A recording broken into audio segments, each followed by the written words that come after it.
Hello children, myself Mrs. Preeti, and through this video I am going to discuss about Unit 4 of your Part B Accountancy, that is Analysis of Financial Statements. इस unit में एक company के जितने भी financial statements होते हैं कौन कौन से होते हैं, किस तरह से उनका एनालिसिस होता है, let's be discuss about it.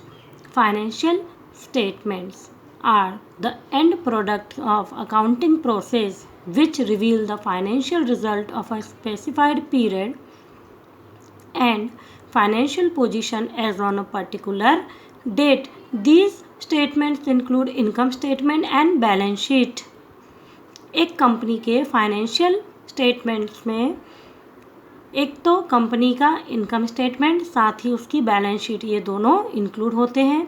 होता क्या है फाइनेंशियल स्टेटमेंट? ऐसे एंड प्रोडक्ट जहाँ पर ऐसा कहा जाता है अकाउंटिंग प्रोसेस जहाँ पर एंड होती है वहाँ से अकाउंटिंग इन्फॉर्मेशन जनरेट होती है जिससे नेसेसरी फाइनेंशियल रिजल्ट्स प्रिपेयर किए जाते हैं. और ये सारे फाइनेंशियल स्टेटमेंट्स एक कंपनी को फाइनेंशियल रिजल्ट प्रिपेयर करने में हेल्प करते हैं. साथ ही ये कंपनी की फाइनेंशियल पोजीशन को एक पर्टिकुलर डेट पर क्या फाइनेंशियल पोजीशन थी कंपनी की, इसको सर्टिफाइड करते हैं. The basic objective of these statements is to provide information required for decision making by management as well as other outsiders who are interested in the affairs of the undertaking.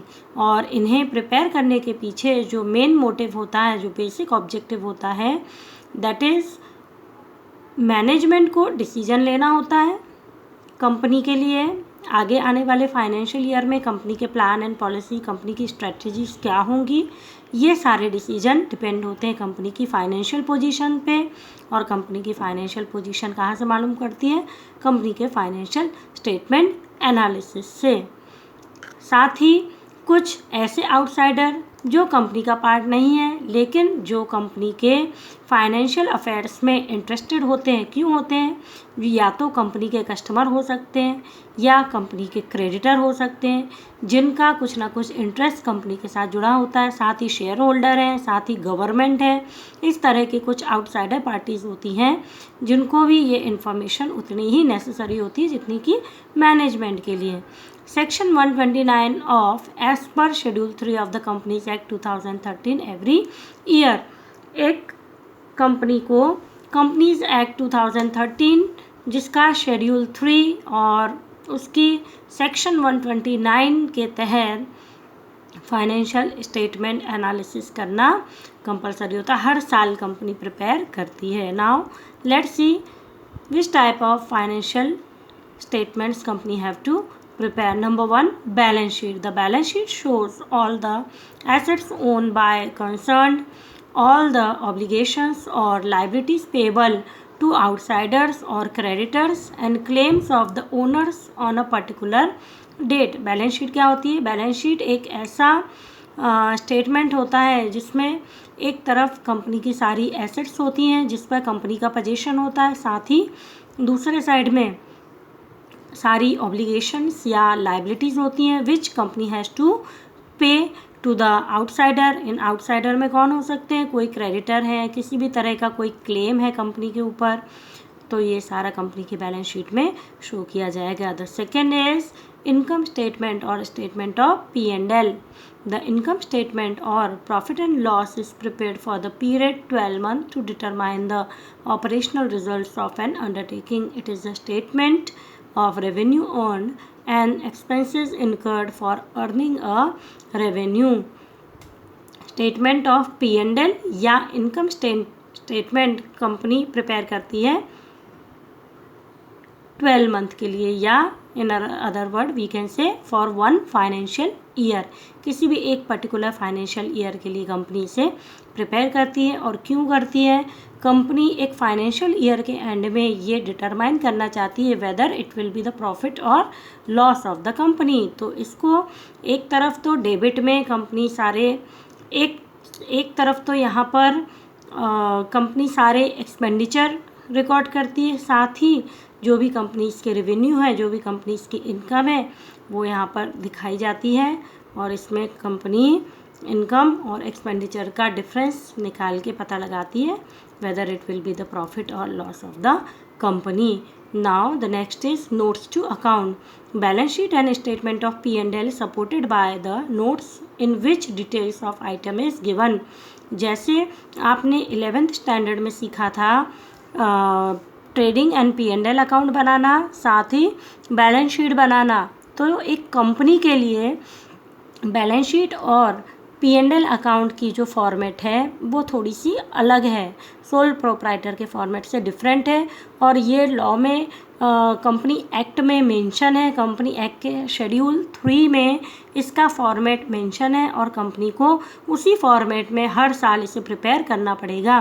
साथ ही जब भी कभी company balance sheet बनाती है तो उस balance sheet के साथ में एक compulsorily notes to account attach होता है. इस नोट्स टू अकाउंट में कंपनी की बैलेंस शीट में जो भी आइटम्स रिकॉर्ड किए जाते हैं उनका डीपली एक्सप्लेनेशन होता है and it is compulsory to make with the balance sheet of the company. अगर एग्ज़ाम में आपको पूछा जाता है कि prepare the balance sheet of a company as per the schedule 3 of the companies act 2013, तो आपको वहाँ पर बैलेंस शीट पूछा गया है लेकिन फिर भी आपको साथ में नोट्स टू अकाउंट प्रिपेयर करना कंपलसरी है, otherwise you will not get the full mark. Okay, now the next is cash flow statement. Cash flow statement provide information changes in cash and cash equivalent of an enterprise by classifying cash flows into operating, investing and financing activities for a particular period of time, that is the financial year appear as per accounting standard 3. accounting standard 3 के according एक company अपना cash flow statement हमेशा बनाती है, हर accounting period के and में prepare करती है और इसे बनाने के पीछे कंपनी का मेन मोटिव होता है कि एक पर्टिकुलर फाइनेंशियल ईयर के एंड में कैश या कैश इक्विवेलेंट में क्या चेंजेस आया इसको जानना. देखिए, किसी भी कंपनी की जो एक्टिविटीज़ होती हैं उन्हें 3 पार्ट्स में डिवाइड किया जा सकता है, operating activities, investing activities and financing activities. और इन तीनों एक्टिविटीज़ से ओवरऑल कंपनी के ऊपर कैश इनफ्लो हुआ या कैश आउटफ्लो हुआ, कैश की क्या पोजीशन रही, इसको पता लगाने के लिए कंपनी प्रिपेयर करती है cash flow statement. Now let's see internal users of financial statement. Financial statement के इंटरनल यूज़र्स कौन होते हैं? तो let me clear you.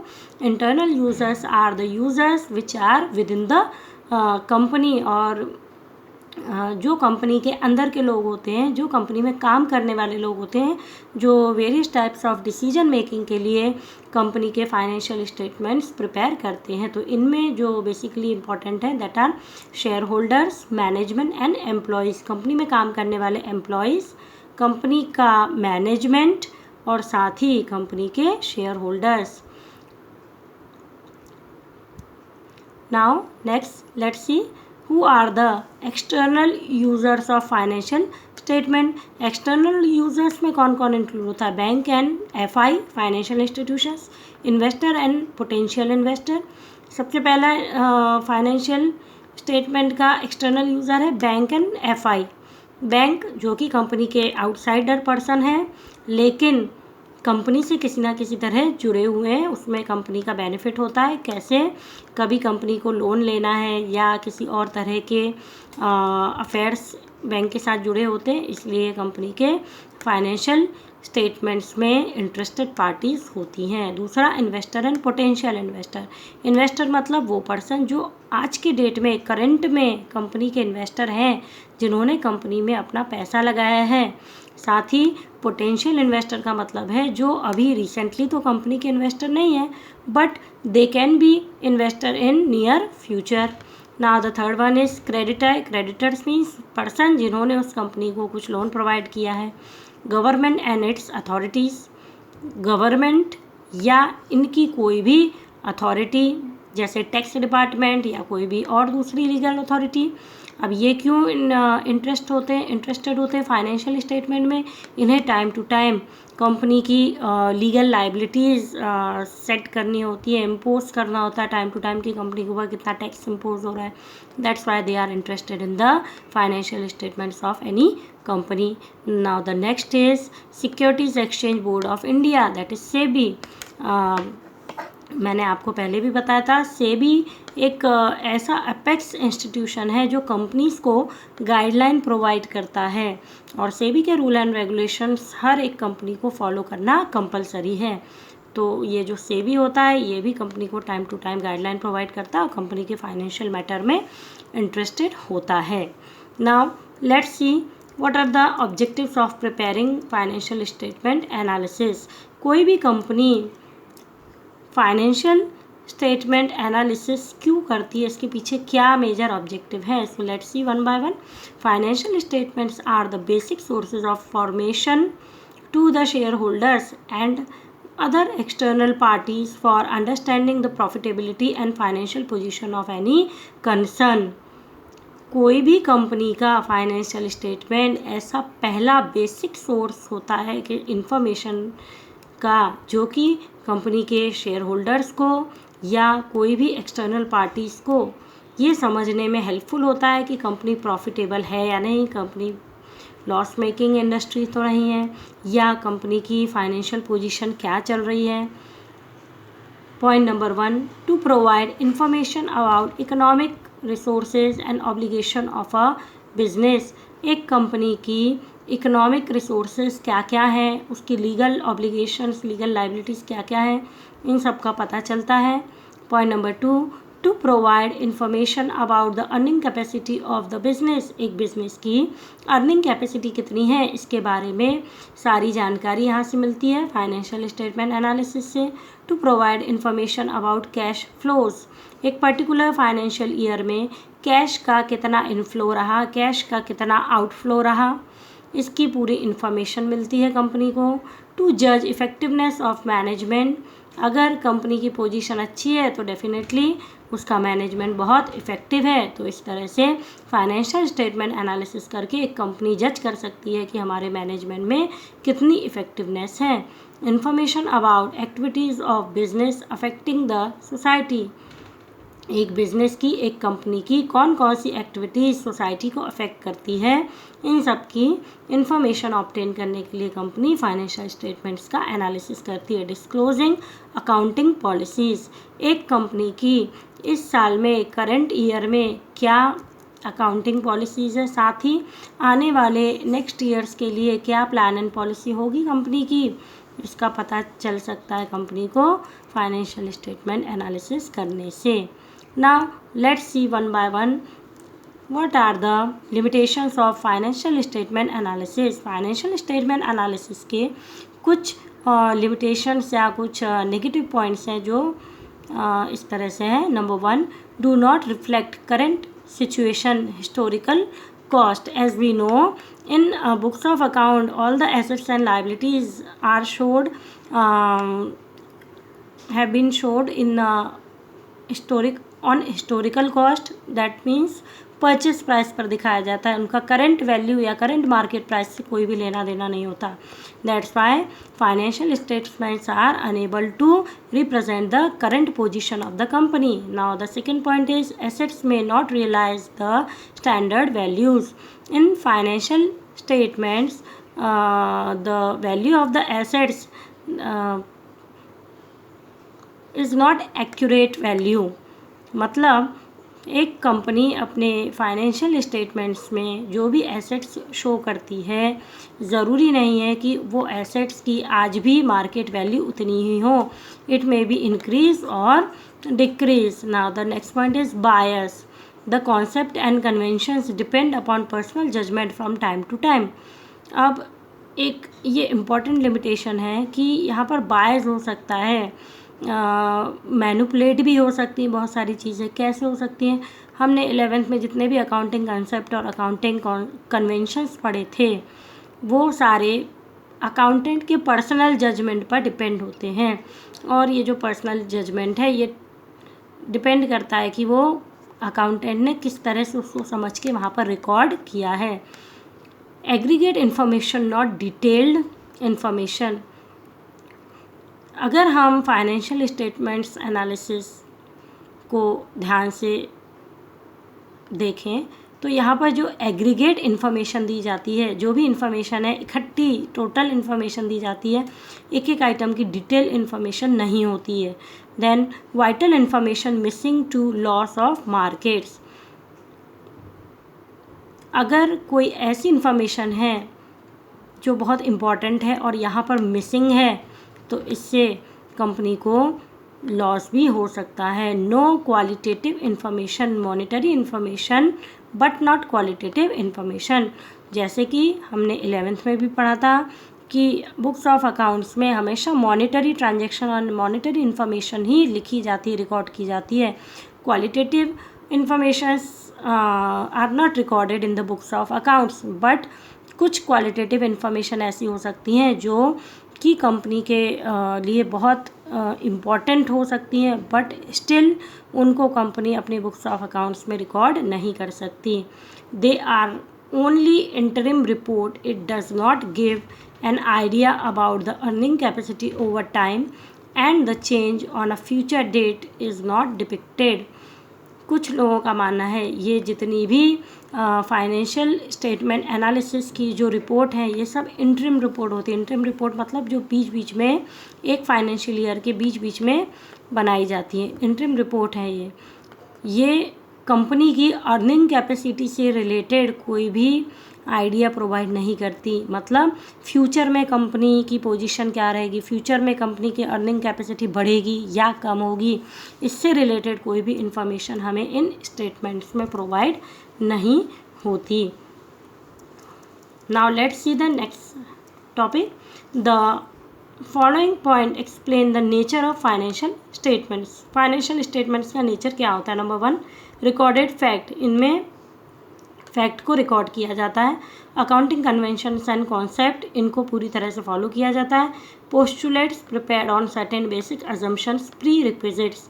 In accounting in reports को बनाते समय, फाइनेंशियल स्टेटमेंट्स को प्रिपेयर करते समय कुछ बेसिक अजम्पशंस हैं जो कि फॉलो करना प्री रिक्विजिट है, पहले एसेंशियल होता है कि उनको मानकर ही इनको प्रिपेयर किया जाए। Now financial statement analysis is based on the personal judgement. अब पर्सनल जजमेंट हर एक पर्सन का अलग अलग हो सकता है।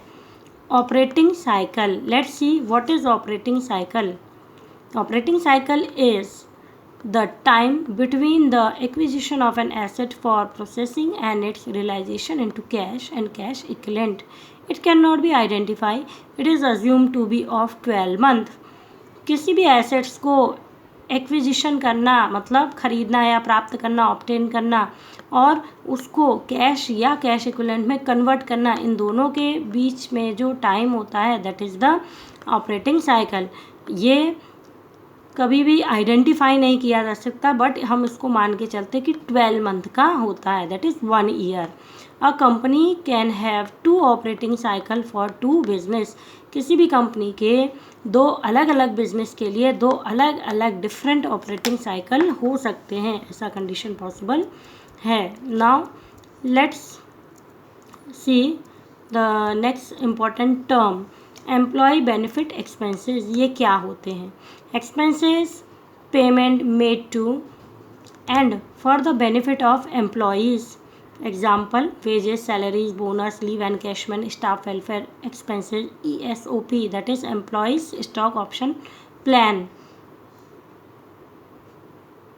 expenses are shown in the notes to account on employee benefit expenses, and total of these is shown on the face of the statement of P&L against employees benefit expenses. ये एक important term है जो company के financial statement analysis बनाते समय आपको बार बार मिलेगा questions में। ये होता क्या है? एम्प्लॉय बेनिफिट एक्सपेंसेस का मतलब होता है कि एम्प्लॉयज़ को जो भी पेमेंट दिया जाता है या उनके बेनिफिट के लिए जो भी एक्सपेंस किया जाता है वो सारा एम्प्लॉय बेनिफिट एक्सपेंसेस होता है। इसमें क्या क्या आता है, वेजेस, सैलरी, बोनस अगर हमने दिया है, लीव एनकैशमेंट, इसका मतलब है अगर किसी की लीव बाकी है तो उस लीव को के बदले में कैश दे दिया जाता है, staff welfare expenses, employees stock option plan, ये एक डिफरेंट तरह की स्कीम होती है जो एम्प्लॉयज़ के लिए प्रोवाइड की जाती है।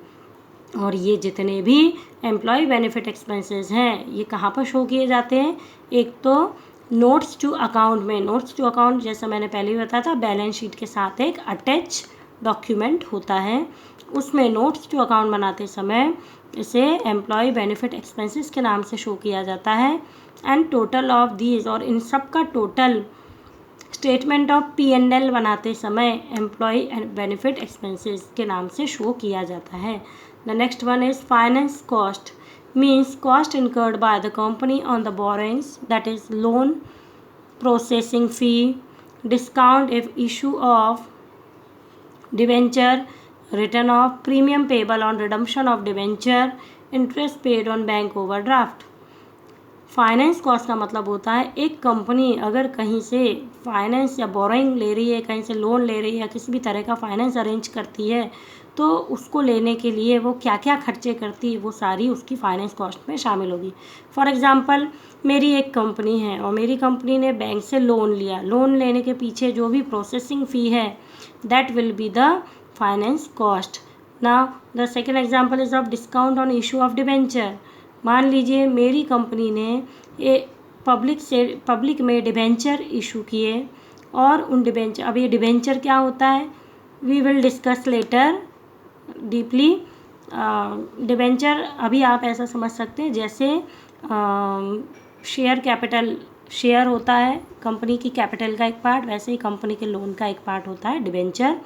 तो अगर कंपनी जनता से कोई डिबेंचर इशू कर रही है और उनको पेमेंट कर रही है डिस्काउंट के ऊपर तो ये भी कंपनी की कॉस्ट है। Premium payable on redemption of debenture, अगर कंपनी डिबेंचर को प्रीमियम के ऊपर पे कर रही है मतलब जितना लिया उससे ज़्यादा पे कर रही है। Interest paid on bank overdraft, अगर कंपनी ने बैंक से ओवरड्राफ्ट लिया था तो बैंक ऑब्वियसली वहाँ पर बैंक ओवरड्राफ्ट का इंटरेस्ट चार्ज करेगा, तो ये भी कंपनी की फाइनेंस कॉस्ट होगी। Next is bank charges are not a finance cost, they come under the other expenses as they are expenses on service availed from bank. Bank charges जो है ये finance cost का part नहीं होता। क्यों नहीं होता? क्योंकि इसका फाइनेंसिंग से कोई लेना देना नहीं है। बैंक चार्जेस जो होते हैं हम बैंक से सर्विस ऑब्टेन करते हैं, हम बैंक की सर्विस का फ़ायदा उठाते हैं, तो उसका कुछ चार्ज बैंक जो है वो मेंटेनेंस चार्ज लगाती है, that is the bank charges. Now let's C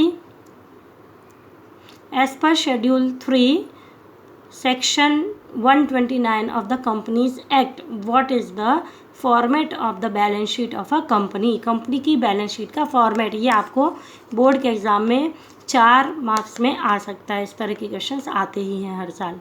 so let's see balance sheet. सबसे पहले आप कंपनी का नाम लिखेंगे, balance sheet of the company, suppose XYZ limited, balance sheet as at, यहाँ पर आपका फाइनेंशियल ईयर होगा, सपोज फाइनेंशियल ईयर 2020-21।